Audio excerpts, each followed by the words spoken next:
Class we were discussing about the sharpness of resonance. That means if you have a response curve, that means average power versus the frequency of the external force curve, then how sharp is that response curve? And there we calculated something called bandwidth delta omega was equal to 2b, where b is the damping factor that we have calculated. Bandwidth or full width at half maximum, that is equal to 2b. So if b increases, then the bandwidth increases, that means sharpness decreases. Okay, so today another associated parameter associated with the forced harmonic oscillation and the sharpness of resonance we will be discussing about, and that parameter is called quality factor of a forced harmonic oscillator. So quality factor, its definition is like this. So it's the ratio between average energy stored per cycle and average energy dissipated per cycle multiplied with 2 pi. Okay, so that's the definition of quality factor, and we want to find out an expression corresponding to Q by calculating the average energy stored per cycle and average energy dissipated per cycle. Average power dissipated per cycle, we have already calculated that P dissipation equal to, what was that expression? P dissipation, that is this one, mb omega 1 square a1 square. If I go further, yes, so mb a1 square omega 1 square, so that is mb omega 1 square a1 square. That was the average power dissipated. Now we want, in the denominator, we want average energy dissipated per cycle. Average power dissipated means power means energy per unit time. Okay, so average energy dissipated per cycle, so average energy dissipated per cycle, how will you get it? So that will be equal to average power dissipated multiplied with the time period, the time, because power dissipated means energy dissipated per unit time. Okay, so per cycle, so per cycle how much energy dissipated, that is power dissipated into time, time period time.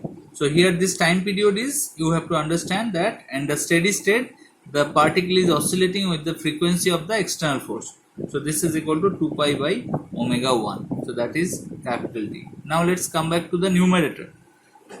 We have to calculate average energy stored per cycle. Average energy stored per cycle. Average energy stored per cycle. So first let us calculate the energy stored per cycle. Energy stored per cycle. Energy stored per cycle. That is what? That is equal to total energy E equal to half m x dot square plus half s x square. That is the total energy of the particle. S is the restoring force per unit displacement of the particle. Okay, x is the displacement, x dot is the velocity of the particle. That means energy stored per cycle is equal to half m x dot. X dot means x dot square means a1 square omega 1 square sine square omega 1 t minus phi 1 plus half s x square means a1 square cos square omega 1 t minus phi 1. So that is it. So this is energy stored per cycle. That means average energy stored per cycle will be equal to instantaneous energy of the particle. Instantaneous energy of the particle. So this is instantaneous energy of the particle. So how much average energy is stored per cycle? We need to average out this particular term for time period t. So that will be given by, so as you can see, a1 square omega 1 square is a1 square, everybody is constant with respect to time. So only the time dependent terms are these two terms. So we have to average out, integrate over these two terms only. So half m a1 square omega 1 square, average value of sine square omega 1 t minus phi 1 for a particular time period plus half s a1 square cos square omega 1 t minus phi 1 average value. So this both of them are half as we have calculated. So this will be giving me, so half m 1/4 m a1 square omega 1 square plus 1/4 s a1 square a1 square. Okay. So s, as we all know, that s equal to m omega naught square, natural frequency square. Omega naught is the natural frequency. That means average energy stored per cycle is equal to 1/4 m a1 square omega 1 square plus omega naught square. 1/4 m. Okay. So this is the, so these are the two terms we have got. So this is one term, average energy, this one, average energy dissipated per cycle and average energy stored per cycle. So let us use these two terms to calculate the quality factor. Q is equal to 2 pi 1/4 m a1 square omega 1 square plus omega naught square by mb omega 1 square a1 square into capital T. So let us try to simplify this. And what else? Achha. Okay, so T, we have to understand that T is equal to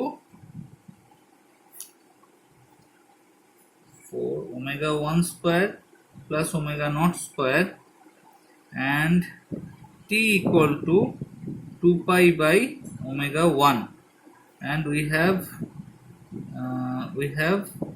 B omega 1 square here.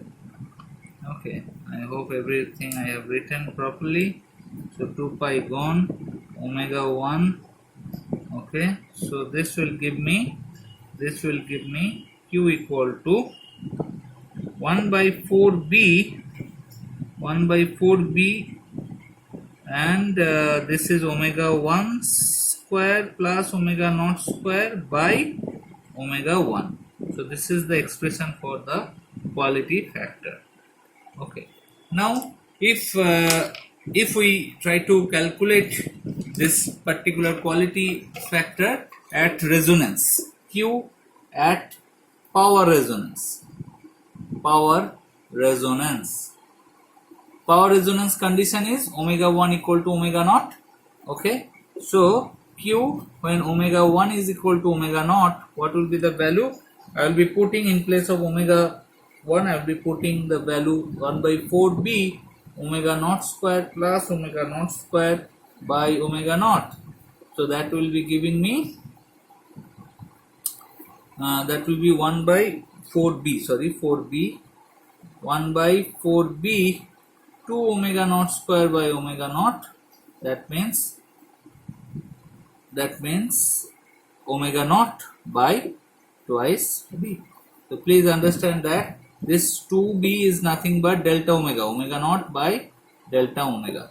So this is the expression for quality factor at power resonance. Okay, so quality factor is defined, also this is an alternative definition of quality factor, that quality factor is defined by the natural frequency of the system divided by the bandwidth of the response curve. That is also called the quality factor of a forced harmonic oscillator. Okay,